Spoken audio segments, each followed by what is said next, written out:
سارے لیکچر کے حوالے سے ایک سوال میرے ذہن میں آیا ہے، جو اکثر جو مذہبی لوگ ہیں ان کے ساتھ یہ مسئلہ ہوتا ہے کہ جب کسی بھی مذہبی بندے سے کہا جائے بھی اپنے بچوں کو ذرا پڑھاؤ، یہ اتنا پڑھ لیا، اب یہ خدمت میں نکل آئے ہیں تو یہ کوئی اور کام کرے، اور زیادہ پڑھیں اور زیادہ پڑھیں، تو ان کے پاس ایک ہی کوٹیشن ہوتی ہے کہ پہلے تم خداوند کی بادشاہی کی تلاش کرو تو دنیا کی سب چیزیں تمہیں مل جائیں گی. تو یہاں بھی ایک وہ لمبا چوڑا بیریئر کھڑا کر دیتے ہیں. ذرا اس کی تھوڑی سی آپ وضاحت کریں گے؟ آپ کی بات بالکل صحیح ہے کہ لوگ یہ آیت بار بار پیش کرتے ہیں کہ خود مسیح نے کہا ہے کہ پہلے یہ ساری یہ کافر قومیں جو ہیں یہ ان چیزوں کے پیچھے بھاگ رہی ہیں، تم ان کی فکر مت کرو، پروردگار کو تمہاری خود ہی فکر ہے، تم آسمان کی بادشاہی کی تلاش میں رہو تو یہ چیزیں سارے تمہیں خود ہی مل جائیں گی. اور اسے یہ کہا جاتا ہے کہ اس کا نتیجہ یہ ہے کہ آپ کو اور کچھ بھی نہیں کرنا ہے، آپ آرام سے بیٹھ جائیں، آپ اسی تلاش میں لگے رہیں، صرف دین کے ہو کے رہ جائیں اور دنیا کو چھوڑ دیں. لیکن مشکل یہ ہے کہ اس کو پوری عبارت کو سیاق و سباق میں نہیں لیتے. سیاق و سباق اگر آپ دیکھیں تو وہ یہ ہے کہ مسیح نے یہ کہا، اور وہ دعا کا سیاق و سباق ہے کہ یہودیوں کے نزدیک ان کے دین کے 3 ستون تھے یا ارکان تھے جس کے اوپر پوری عمارت رکھی ہوئی تھی، ایک نماز یعنی دعا، ایک زکوٰۃ عشر، اور ایک روزہ. تو آپ نے تینوں کی مثالیں پیش کی کہ تم اس کے بارے میں یہ تعلیم دیتے ہو اور اس کی یہ تشریح کرتے ہو، لیکن میری تشریح تم سے مختلف ہے. تمہارے نزدیک روزے کی تشریح یہ ہے کہ ہر آدمی کو دکھائی دے کہ اس کا روزہ ہو، اور میرا یہ ہے کہ روزہ صرف اس کو دکھائی دے جس کے لیے رکھا گیا ہے، اور اگر وہ پبلک کو دکھائی دیتا ہے تو ان کے لیے رکھا گیا ہے، پھر ان کی طرف سے تمہیں جو بھی جزا ہے مل جائے گی. دعا کے بارے میں آپ نے یہ کہا کہ کچھ لوگوں کو یہ بیماری ہوتی ہے کہ بڑی لمبی لمبی تسبیحیں گھماتے ہیں. وہ کہتے ہیں کہ پورے سارے نام ہی رٹ جاؤ خدا کے، جتنا بھی زیادہ بکواس کریں گے آپ اتنی زیادہ سنے گا.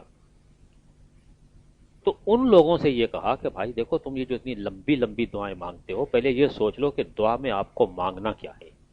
آپ پہلے یہ کہیے کہ پہلے پروردگار کی تعریف کیجیے کہ صاحب آپ کی رضا جو ہے پوری ہو، لیکن اس رضا کے راستے میں کچھ روڑے بھی ہیں اور ان کا بھی دور کرنا بہت ضروری ہے. صرف اگر دعا پہ اتنا ہوتا ہے کہ پروردگار جیسے آپ کی رضا آسمانوں میں پوری ہو رہی ہے، عرش پہ ہو رہی ہے، ویسے فرش پر بھی، اور اس سے ہو جاتی تو آپ کی مشکلات بھی ساری دور ہو جاتی.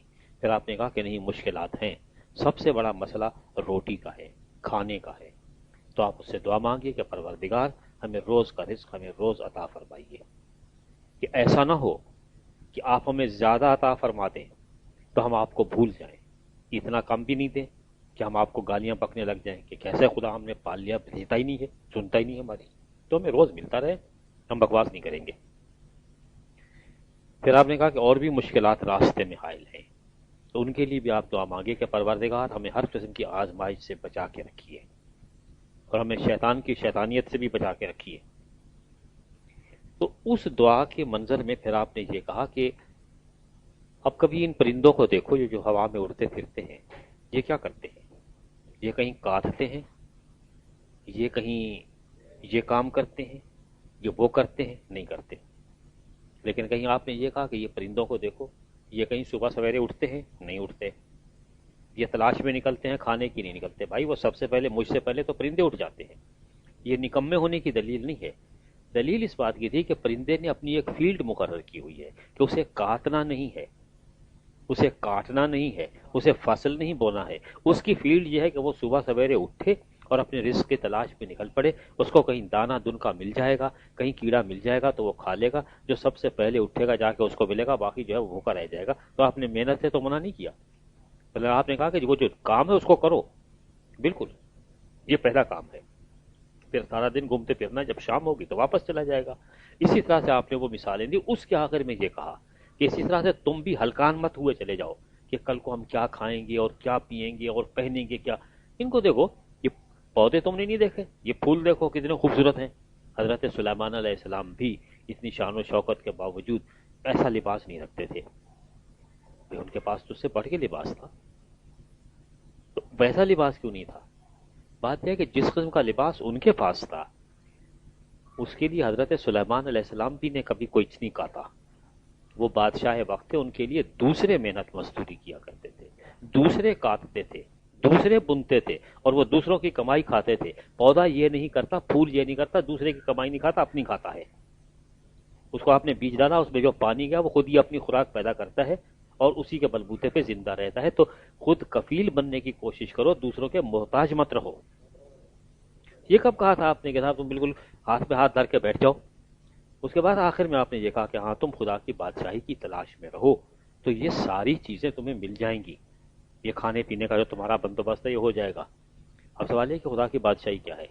آپ اس کی تلاش میں اگر نکل پڑیں بستر بوریا باندھ کے تو کیا یہ سب کچھ مل جائے گا؟ نہیں ملے گا، قطعاً نہیں ملے گا، یہ طے ہے. جس معاشرے سے وہ کہہ رہے تھے ان کے یہاں تھا کہ ان کو معلوم تھا کہ یہ آدمی یہ سادھو آ رہا ہے تو ٹھیک ہے اس کو کھلاؤ پلاؤ، وہ کھلاتے تھے. آپ نے بستر بوریا رکھا ہوا ہے، تبلیغی جماعت کا آدمی ہے، اس کو کھلاؤ بھائی، اس کے بغیر اس کا گزارا ہی نہیں ہوگا، یہ تبلیغی کرے گا. ہمارے یہاں تو وہ حالات نہیں ہیں. آپ کو تو اگر کوئی دیکھے گا آپ انجیل لے کے آؤ گے، مارو 10 جوتے اس کے، یہ آیا کیوں ہے؟ تو آپ کو تو جوتے کے لیے پہلے سے مرہم ورہم کا انتظام کرنا ہی پڑے گا، اسپتال کا خرچہ پہلے بچا کے رکھنا پڑے گا. تو اصل میں اس پورے بیک گراؤنڈ کو بھول جانے کی وجہ سے لوگ اس کا غلط استعمال کرتے ہیں. وہ تعلیم آپ دے ہی نہیں رہے تھے. توکل کی آپ نے تعلیم دی ہے، اس انکار نہیں ہے، لیکن آپ نے یہ نہیں کہا کہ کچھ کرنا نہیں ہے. یعنی وہ عربی میں ایک مثال مشہور ہے، وہ کہتے ہیں کہ صاحب توکل اس کا نام نہیں ہے کہ آپ اونٹ کو کھلا چھوڑ دیں جنگل میں، یہ توکل نہیں ہے. توکل یہ ہے کہ آپ اونٹ کی ٹانگیں باندھ کے اس کو بٹھا دیں اور اس کے بعد آپ اس بات کا اعتبار کر لیں کہ رات کو یہ ٹانگیں اپنی کھول کے بھاگ نہیں جائے گا. اس کی ٹانگیں باندھنا آپ کا کام ہے، پھر وہ نہیں کھولے گا. یہ توکل نہیں کہ آپ اس کو کھلا چھوڑ دیں گے، اس کو کوئی نہیں لے جائے گا، اس کو کوئی نہ کوئی ہنگا کے لے جائے گا. تو آپ نے اس کی پوری احتیاط بتائی. پھر انہی مثالوں کے ساتھ ساتھ آپ نے محنت اور مشقت کرنے کی مثالیں بھی بہت ساری دیں کہ صاحب وہ بھی کرنا ہے. یہ نہیں کہ صرف آپ نے یہ کہا کہ ہاتھ پہ ہاتھ دھر کے بیٹھ جاؤ. پرندوں کی آپ نے مثال دی، بہت اچھی بات ہے، بھیڑوں کی مثالیں دی آپ نے، لیکن آپ نے کسان کی بھی تو مثال دی. وہ ہم کیوں بھول جاتے ہیں؟ جو رات دن لگا رہتا ہے، وہ بھی تو آپ ہی نے مثال دی تھی. اس پہ محنت کرنا پڑتی ہے، اس لیے وہ یاد نہیں رہتی. کہ وہ جو پہاڑ کے اوپر مکان تعمیر کر رہا تھا، کھود رہا تھا، اس کی کمر ٹوٹی چلی جا رہی تھی، اس کی مثال ہمیں یاد نہیں رہتی. تو وہ جو حلوہ ہے وہ ہم کھانے کو تیار ہیں، لیکن باقی جو ہے وہ ہضم نہیں ہوتا. اس لیے اگر آپ پورا بیلنس تعلیم آپ دیکھیں مسیح کی، تب آپ کو معلوم ہوتا ہے کہ آپ نے کوئی یہ نہیں کہا کہ اس دنیا کو چھوڑ کے چلے جاؤ، نکل جاؤ، یہ نہیں کہا. اسی دنیا میں رہ کے لڑنے کا نام ایمان ہے. اس دنیا سے باہر نکل کے رہ جانے کا نام ایمان نہیں ہے.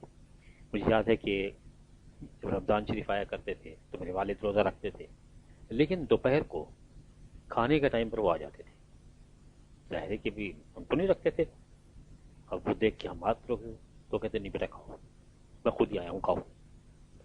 میں شرم آتی نہیں شرم کیوں آتی، کھاؤ. ہر کے چکر کیا ہے؟ تو وہ کہنے کہ دیکھو بات یہ ہے کہ اگر میری آنکھیں پھوٹی ہوئی ہوں ہی نہیں، میں جنم کا اندھا ہوں، اور میں یہ کہوں کہ میں نے آج تک کسی لڑکی کو بری نظر سے نہیں دیکھا، تو آپ کہیں گے بھائی آپ بری نظر سے، آپ اچھی نظر سے بھی نہیں دیکھ سکتے، ہے ہی نہیں آپ کے پاس تو نظر.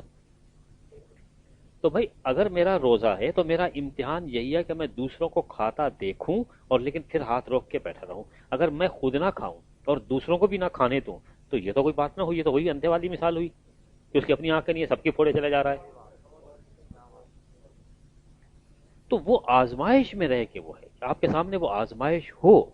یہ نہیں کہ صاحب ساری وہ ہٹا دیجئے دنیا بھر سے، اس کا ان کا کوئی معاشرہ نہ ہوا ہے کبھی قائم، نہ کبھی ہوگا. عام طور پر لوگ سوچتے ہیں کہ صاحب اس زمانے کا معاشرہ بہت اچھا تھا، وہ جب پہلے چرچ اسٹیبلش ہوا تو کتنے نیک لوگ تھے. آپ پڑھیے ذرا خطوط پڑھیے پولس کے، آپ کو معلوم ہوگا لڑ رہے تھے، مر رہے تھے، نعرے لگا رہے تھے ایک دوسرے کے خلاف، لگے ہوئے کہ ہم پولس کو نہیں مانتے، میں تو اپولس کا آدمی ہوں بھائی، میں پطرس کا ہوں، میرا دونوں سے کسی کوئی تعلق نہیں ہے، میں تو مسیح کو مانتا ہوں. اور بس جب مجھے معلوم ہو جائے گا سچی بات کیا ہے. سارے کچھ ہو رہے تھے. فرشتوں کے ماحول میں ہم نہیں رہتے، انسانوں کے ماحول میں رہتے ہیں. تو یہاں تو آپ کو محنت مشقت سب کچھ کرنا پڑے گی. اور اگر آپ نہیں کھائیں گے تو پھر اس پہ ایک چھوٹی سی کہانی ہے، وہ میں آپ کو سنا دیتا ہوں. میں نے کہیں فارسی میں پڑھی تھی، فارسی کی بات ہو رہی تھی. وہ یہ کہ ایک